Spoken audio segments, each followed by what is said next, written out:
और ये हिंदुत्ववादी ये अंग्रेजों के तलवे चाट रहे थे, उनकी गुलामी कर रहे थे। तो ये अदरक की गांठ इन लोगों के हाथ में इनसे हजम नहीं हो रही है। बताएं मुझे कि मीर बाकी जब वहां पे मस्जिद बना रहा था, बाबरी मस्जिद की तामीर कर रहा था, तब ये नपुंसक कहाँ थे? राहुल गांधी, प्रियंका गांधी, खड़गे, सबको बोलना पड़ेगा। वजीर आजम के वहां जाने का भी कोई दखल है? भारतीय जनता पार्टी एक गैर जमहूरी पार्टी है। गुजरात जैसे फसाद हुए, आसाम जैसे फसाद हुए, ये जिन वोटों से हम हार जाते हैं, इन वोटों को ना डालने दिया जाए। जो 2024 का नतीजा आप दिखा रहे थे एग्जिट पोल में, झूठा साबित हुआ। जलील हुए एग्जिट पोल वाले सारे पोस्टर्स। इन लोगों की औकात क्या है? मच्छर जैसे लोग हैं ये, इनकी औकात, इनको इतनी अहमियत क्यों जाए? दोस्तों, मिलर टाइम्स में खुशामदीद। मैं आप तमाम लोगों को बता दूं कि पूरे हिंदुस्तान में हमने मसला देखा है कि बाबरी मस्जिद को जितनी आसानी से दे दिया था, एक वक्त गुजरा है जिसमें ये कहा जाता था एक गाल पे थप्पड़ मार दो तो दूसरा सामने कर दो। लेकिन जिस तरह से मुसलमानों ने बाबरी मस्जिद दे दी या एक फैसला है उसको एक्सेप्ट कर लिया, अब उसी का असर हम देखते हैं कि ज्ञानवापी ले लीजिए या इसके बाद संभल की शाही मस्जिद को आनन फानन में सर्वे करा दिया जाता है और वहां सर्वे करने की टीम भेज दी जाती है और यह फैसला आ जाता है कि यहां जो है हरिहर मंदिर को तोड़कर जो है ये मस्जिद बनाई गई और फिर से एक बार बाबर का नाम जो है वो रोशनी में आ जाता है। ये खबरें चलने लगती है। मेरे साथ तस्लीम रहमानी साहब मौजूद है। मैं जानने की कोशिश करूंगा, सर, ये आनन फानन में जिस तरह का सर्वे कराया गया है, केस डाला गया, याचिका की गई, कहा गया कि 1529 में जो है मंदिर तोड़ के, हरिहर मंदिर तोड़ के मस्जिद बनाई गई थी, तो लगातार हिंदुस्तान में ऐसा क्यों टारगेट किया जा रहा है? आप संभल की इतनी पुरानी मस्जिद ले लिए, ज्ञानवापी का एक अलग मसला चल रहा है, बाबरी मस्जिद को एक अलग तरीके से जो है एक डिसीजन आता है, पूरे मुसलमान एक्सेप्ट कर लेते हैं, वहां मंदिर बना दिया जाता है, तो इस संभल वाले मसले को कैसे देखते हैं आप? देखिए, 3000 से ज़ायद मसाजिद की लिस्ट विश्व हिंदू परिषद ने जारी कर रखी है। जी। एक लंबे अरसे से सभी जानते हैं, उनमें ये मस्जिद भी शामिल है। जी। उनका मसला ये है कि वो तारीख़ को दोबारा लिखना चाहते हैं।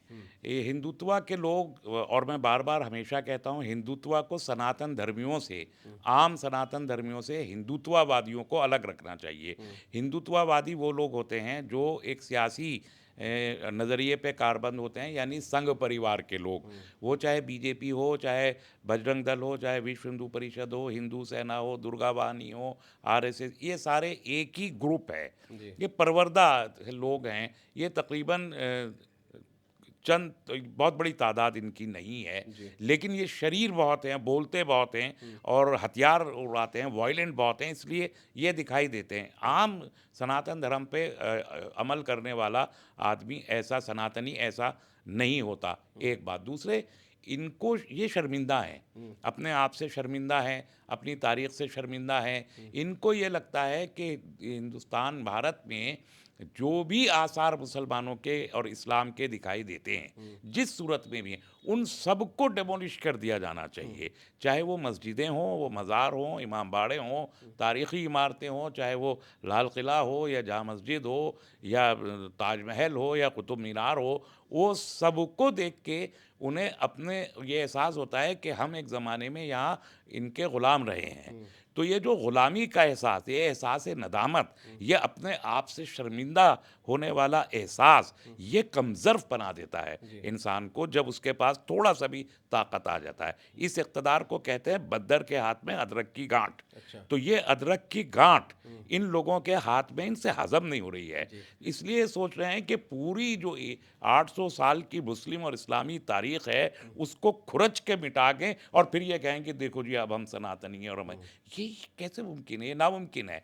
ठीक है, बाबरी मस्जिद में कल योगी जी ने ये कहा कि 500 साल हमने जो है बाबरी मस्जिद के लिए तहरीक चलाई और उसके बाद इक़्तिदार में आए तो 2 साल में हमने हासिल कर लिया।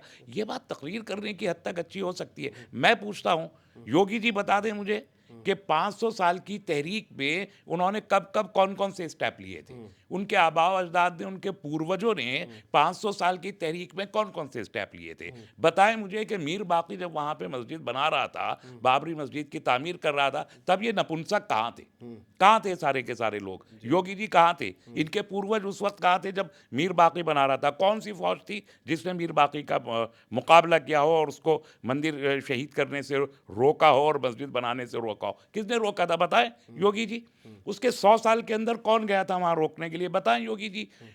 वो औरंगजेब की जो है वो बाबर की हुकूमत रही 300-400 साल मुगलों की। औरंगजेब तो 1755 में ख़त्म होने लगा था, उसकी ताकत ख़त्म होने, उसके बाद से बता दें, यानी वो 300 साल कौन सी तहरीक चली, मुझे बताएं किसी तारीखी रेफरेंस के साथ योगी जी। और फिर जब औरंगजेब ख़त्म हुआ और उस मुग़ल हुकूमत कमज़ोर हो गई, तब कौन सी तहरीक चली, ये बताएं।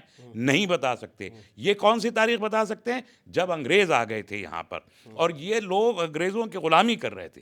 पूरा मुल्क हिंदू मुसलमान सिख ईसाई मिलके और वो आज़ादी की जद्दोजहद में लगे हुए थे, और ये हिंदुत्ववादी ये अंग्रेज़ों के तलवे चाट रहे थे, उनकी ग़ुलामी कर रहे थे, और उनके कहने पर लड़ाओ और फूट डालो की हिकमत अमली के तहत इन्होंने कुछ मस्जिदों पे उस वक्त दावे किए, उनमें से एक बाबरी मस्जिद थी। ये कौन सी तहरीक चला रहे थे, बताएं। अगर मैं तारीखी तौर पर गलत हूं तो मुझे साबित करें कि गलत है। ये तो अंग्रेज़ों के आने के बाद सब कुछ इन्होंने अंग्रेज़ों के ताउन से शुरू किया है, अपना कुछ नहीं इनका। अपने अंदर ये जुर्रत इनके अंदर कभी नहीं, क्योंकि झूठा है, झूठ बोले हैं इन सब लोगों ने। झूठ के को आगे बढ़ाने के लिए किसी ताकत की ज़रूरत होती है, तो इन्होंने अंग्रेज़ों की ताकत को उनकी चमचागिरी करके, उनके साथ भारत के साथ गद्दारी करके और अंग्रेज़ों का साथ लेके वो तब ये सब चीज़ें कर पाए। इसी तरीके से एक बात याद रखिए, बाबरी मस्जिद में और संभल की मस्जिद में ज़मीन आसमान का फ़र्क है, और ये संभल वालों को भी सोचना चाहिए। बाबरी मस्जिद के चारों तरफ उतनी बड़ी आबादी नहीं थी। मस्जिद को सजदों से भरें, अपनी जबीनों से भरें, आंख उठा के देखने की जुर्रत नहीं हो सकती। एक बात। दूसरी बात, जिस तरीके से 1 घंटे के अंदर अंदर ये लोअर कोर्ट ने फैसला भी कर दिया और 1 घंटे के अंदर अगले 2 घंटे के अंदर सर्वे टीम भी चली, गैर कानूनी अमल है, मुकम्मल तौर पर दीदा दे रहे ना, और कानून के को पैरों के नोक पे रखने के मुतरादिफ है। इस पर इलाहाबाद हाई कोर्ट को भी अपना लेना चाहिए, मौक़िफ़ इख्तियार करना चाहिए, और अगर वो नहीं कर रहे हैं तो वहाँ तक सुप्रीम कोर्ट तक जाके इस फैसले को और इस सर्वे को चैलेंज करना उन तंजीमों की जिम्मेदारी है जो खुद को ये कहती हैं कि हम मुसलमानों के सारे मुकदमे लड़ते हैं। अब तक उन्हें खामोश नहीं रहना चाहिए था। अब तक सुप्रीम कोर्ट में इस फैसले के खिलाफ जो लोअर कोर्ट ने सर्वे का फैसला दिया, इंतहाई किस्म का ये दीदा दर्राना किस्म का फैसला है, जिसका कानून से कोई लेना देना नहीं है। सर, बीएसपी सुप्रीमो मायावती ने एक्स पर पोस्ट किया है, उन्होंने लिखा है कि आनन फानन में जो ये चीज़ कराई गई है, ये कहीं ना कहीं माहौल बिगाड़ने वाली बात है और इस पर सरकार को और सुप्रीम कोर्ट को संज्ञान लेना चाहिए। अब बात करें कांग्रेस की, जहां मोहब्बत की दुकान खोले बैठे हैं, और अदर पार्टीज की जो मुसलमानों के वोट लेने के लिए तत्पर रहते हैं, लेकिन बात नहीं करते हैं। शफीकुर रहमान बर्क मरहूम के जो पोते हैं, वो समाजवादी पार्टी से सांसद है, वो बोलेंगे तो वो समाजवादी का भी पहलू होगा और उनका अपना निजी पहलू भी होगा, क्योंकि वो मुसलमान है और वो उस मस्जिद के लिए बोलेंगे कि वो संभल से बिलोंग करते हैं। तो क्या देखते हैं कि अदर पार्टीज जो है मुसलमानों के जब जब मसलों की बात आती है नहीं बोलते हैं। उधर असदुद्दीन ओवैसी अगर बोलते हैं तो उनको बी पार्टी कहा जाता है, बी टीम कहा जाता है, लेकिन वो उन तमाम मुद्दों को उठाते हैं मुसलमानों के जो हो रहे होते हैं। कैसे देखते हैं सर इसको? देखिए, कांग्रेस को तो ये बात एक बात ये समझिए, इससे पहले मैं कहूं कि अखिलेश यादव की समझ में आ गया है अब कि मुसलमान वोट दे रहे हैं, मुसलमानों के बारे में बोलना पड़ेगा, वरना ये नेगेटिव वोट बहुत देर तक बाकी नहीं रहेगा। चुनांचे जब मुसलमानों को वोट देने से रोका गया अभी 20 तारीख को, तो बहुत ही सख्त प्रेस कॉन्फ्रेंस की अखिलेश यादव ने, बहुत सख्त प्रेस कॉन्फ्रेंस की, और उसके बाद भी कल और आज भी मैंने ये देखा कि वो लोग गए वहाँ मुतासिरा जगहों पर और काम किया उन्होंने कुछ, इसीलिए मायावती भी बोल पड़ी। लेकिन कांग्रेस को अभी तक ये यकीन पता नहीं क्यों नहीं आ रहा है, वो क्यों ये नहीं समझ पा रहे हैं कि जिसके वोट वो ले रहे हैं उसके लिए जो हक और इंसाफ की बात है, वो अगर वो नहीं करेंगे तो आखिरकार ये वोट उनसे मायूस हो जाएगा और कहीं ना कहीं दूसरी तरफ बिखर जाएगा। ये बात कांग्रेस के लोगों को और टॉप लीडरशिप को कम से कम समझनी चाहिए, क्योंकि टॉप लीडरशिप अगर नहीं समझेगी तो लोअर लीडरशिप रिएक्ट नहीं करेगी। जैसे अखिलेश टॉप लीडरशिप है पार्टी की, वो अगर बोले तो लोअर लीडरशिप पर उसका असर गया। लाइकवाइज राहुल गांधी, प्रियंका गांधी, खड़गे, सबको बोलना पड़ेगा, अगर नहीं बोलेंगे तो अपना नुकसान करेंगे। एक बात। दूसरी बात, संभल के बारे में ख़ास तौर पर यह समझनी चाहिए कि एक काल की अवतार के नाम से वहाँ एक आश्रम पहले से मौजूद है। संभल की तारीख में ये बात मौजूद है कि वहाँ पर इस किस्म की कोई शख्सियत गुजरे हैं। वो आश्रम बनाया एक साबिक कांग्रेसी प्रमोद कृष्णम जी ने। प्रमोद कृष्णम जी ने उसको बनाया तकरीबन अपनी एक ज़ाती जायदाद की तरीके से, वही उस आश्रम के माने। वो बहुत बड़े जो हैं वो सेकुलरिस्ट बनते रहे हैं, सफ़ेद धारण वो करते हैं लिबास, और वो मुसलमानों के स्टेज पर यही तंजीमें जिनका मैंने जिक्र किया, बड़े बड़े मजमों में उनको बुलाया गया, वो नात पढ़ते हैं। मुसलमान ऐसे दीवाने हो जाते हैं गोया ये मुसलमान हो गया हो, कोई बहुत बड़ा धर्मगुरु मुसलमान हो गया हो, ऐसे होते हैं। इन्हीं साहब ने, प्रमोद कृष्णम जी ने, जो एक धार्मिक गुरु अपने आप को कहते हैं राजनीतिक व्यक्ति, नरेंद्र मोदी जी वजीर आजम को संभल में बुलाया।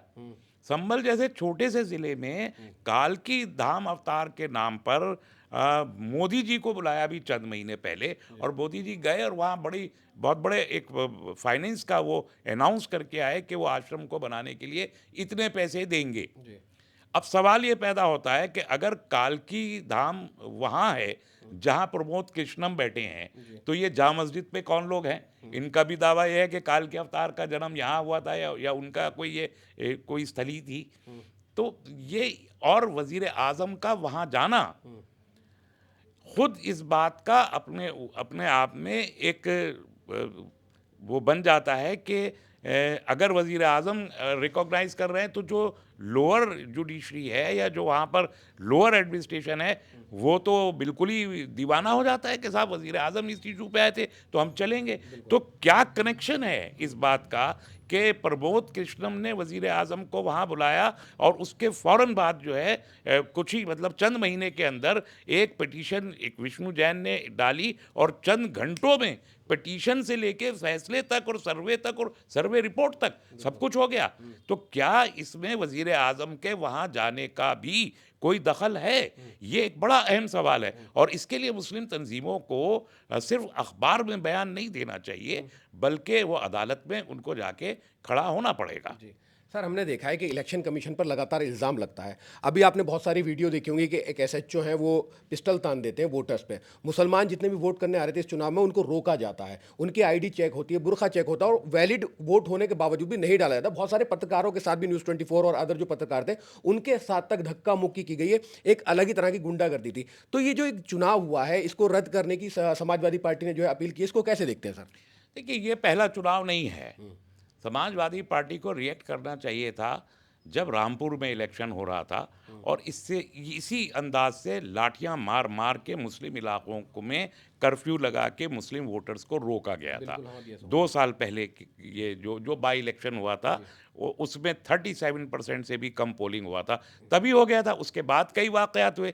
ये तो पहली बार इन्होंने रिएक्ट किया है। लेकिन भारतीय जनता पार्टी एक गैर जमहूरी पार्टी है, वो डेमोक्रेसी में यकीन नहीं रखती। उसको मालूम है, यानी वजीर आजम तो कह चुके हम कपड़ों से पहचान लेते हैं। अब 62% से ज़्यादा वोट इस मुल्क में आज भी बीजेपी के खिलाफ है। मसला ये है कि बीजेपी या संघ परिवार, ये हिंदुत्ववादी लोग जो 200 साल से हिंदुत्व की एक तहरीक चला रहे हैं, वो 200 साल में भी अपने फेवर में हिंदू सो कॉल्ड, जिसे वो हिंदू वोट कहते हैं, सनातनी वोट, वो अपने फेवर में नहीं कर पाए हैं। आज भी इस मुल्क का हार्डली 17% हिंदू, यानी मैं स्टैटिस्टिक्स के साथ बता सकता हूँ, 17% से ज़्यादा हिंदू बीजेपी या संघ परिवार के साथ नहीं आ सका है। ये कितनी बड़ी नाकामी है कि 200 साल तहरीक चलाई आपने, वायलेंस किया, वायलेंस के फ़िरका वाराना फ़िसादात बपा किए, गुजरात जैसे फ़िसाद हुए, आसाम जैसे फ़िसाद हुए, इतने फ़िसाद बपा कर लिए। फिर अब आपको 10 साल से ज़ायद सेंट्रल गवर्नमेंट में हो गए, इतनी सारी स्टेट गवर्नमेंट में आपने इतने सालों तक सरकार चला ली, पूरा का पूरा मीडिया आपके हाथों में है। आप हज़ारों करोड़ बल्कि लाख करोड़ के आसपास तक आप चले जाते हैं, इलेक्शंस पे खर्च कर देते हैं। हर किस्म के रिसोर्सेज, हर किस्म का जुल्म, हर किस्म की बदयांती कर लेने के बावजूद 17% को भी आप अट्रैक्ट नहीं कर पाए। तो नाकामी का जो ये एहसास है, वो उस एहसास के अगले मरहले में आए हैं कि ये जिन वोटों से हम हार जाते हैं, इन वोटों को ना डालने दिया जाए। तो ये गैर जमहूरी आमिराना एक अंदाज है जो बहुत ज़माने से बीजेपी इस्तेमाल कर रही है। अब मुसलमान अगर कैंपेन भी करने जाएं और कहें कि साहब आप सेकुलर पार्टियों को वोट दें, वो इसे भी अब इलेक्शन कमीशन में चैलेंज करने लगे। यानी चाहते हैं कि मुसलमान ना वोट डालें और ना कैंपेन में हिस्सा लें, और तो फिर कौन सी जमहूरियत है। सीधा मतलब है, जो वोट बीजेपी को नहीं मिलता, 62% वोट है जिसे प्रधानमंत्री को पहचानना पड़ेगा कपड़े देख के।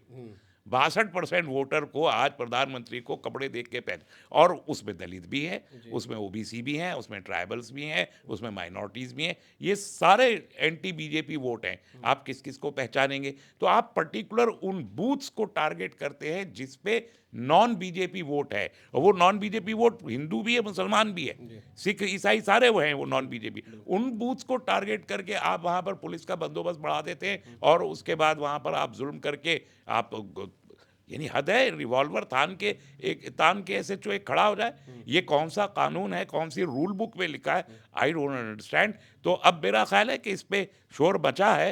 अब आगे क्या करते हैं, अदालत में जाएंगे, ये मामला ज़रूर जाएंगे।